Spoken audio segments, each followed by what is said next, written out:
Violent in Zhengzhou in China. Police clashing with demonstrators on Sunday. Demonstrators who were angry that some rural banks have kept millions of dollars frozen since April. At the time, the banks said they were upgrading their internal systems, but customers say they've heard nothing from the banks about the matter since then. The protest was among the largest in China since the pandemic. For more on this, I'm joined by CNN's Stephen Zhang in Beijing. Extraordinary scenes. What's behind it? What's being done about it?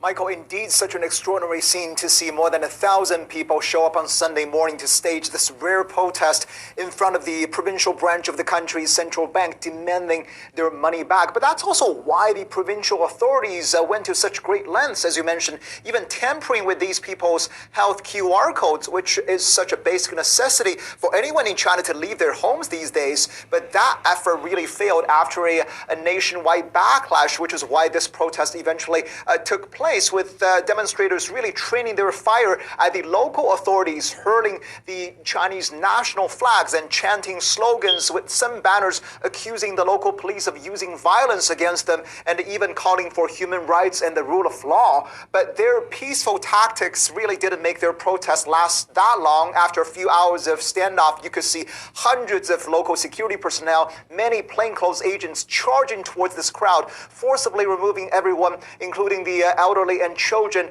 Anyone who resisted got kicked and punched, some sustaining injuries and got sent to local hospitals, according to some protesters, and most people got taken to nearby makeshift detention centers. But these protesters' actions really have garnered a lot of sympathy and support from around the country, because people feel they can relate to their situation, as these people were mostly low-income people who put their life savings into these banks because of their faith in the country's banking system. But then they, of course, lost almost everything. And their plight is especially being shared because the economy here is being battered by the country's continued zero COVID policies, with a wide range of industries really under growing distress. And this, of course, is also happening in a very sensitive year politically, as Chinese Supreme Leader Xi Jinping is expected to assume a precedent-breaking third term later this year, and his whole legitimacy reputation very much built on this idea of the rejuvenation of the Chinese nation. So this kind of incident's huge embarrassment for him, for sure. That's why we've seen the local authorities there take such extreme actions to suppress this peaceful protest, because they're so worried about a tinderbox situation. They simply do not want to see any sparks that could ignite more anger and frustration, not only in their province, but across China. Michael? Okay. They Moab anyway, we don't care. But the thing is, it's all prophecy of the scriptures. Call Allah Yahweh, by Hashem Yahweh Shai, by Hashem, or Harakah Kudash. Double honor to the apostles and elders of GMS. And peace and blessings to the whole select GMS Arkansas. Because eventually, every time something happens in another country, right, everything starts far east and it trickles its way west. Okay? Now, Esau knows eventually the eruption is going to happen in America. The chaos is going to come to America. And they want to be all the way ready when it comes. They don't want to be half-cocked because, you know, they're dealing with the nation of Israel. Okay, so they know everything could go bad real quick. But we know this is part of the prophecy of the scriptures. This is 2 Ezra 15 and 14. It says, woe to the world, meaning what? Destruction.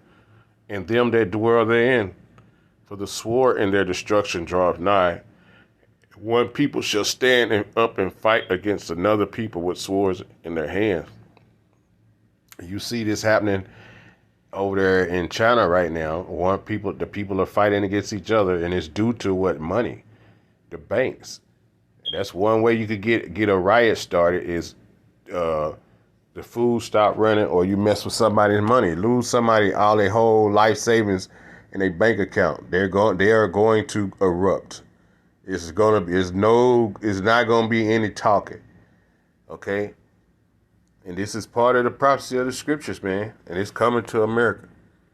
Okay? Verse 16, for there shall be a sedition among men, and an invading of one another, and they shall not regard their kings nor princes, in the course of their actions shall stand in their power. See that? You see that sedition, that anarchy against the government. And see, these people are going straight up against the government for the banks losing their money, man. And you know it's going to turn violent. It ain't going to be no peaceful talks when you done lost everybody's money. And we know it's coming here soon. This chaos is coming to America. All right? And they want to have it all lock, stock, and barrel. They want to have point A, point B, and point C covered. All right? They want to have plan A, plan B, plan C. Extraction plan if they can't get out of A, B, and C. They want to have a way out. Okay? So that sedition is coming. All right? That total anarchy against the government is going to happen. You know, we see these uproars of the people in these different countries, man, and it's going to come to America, man, because we're in the end time, and it's all going to trickle west, man. They just want to be prepared when they come here. So I just wanted to read that prophecy of the scriptures, show you this video. Hey, hope it was edifying to the elect. Shalom.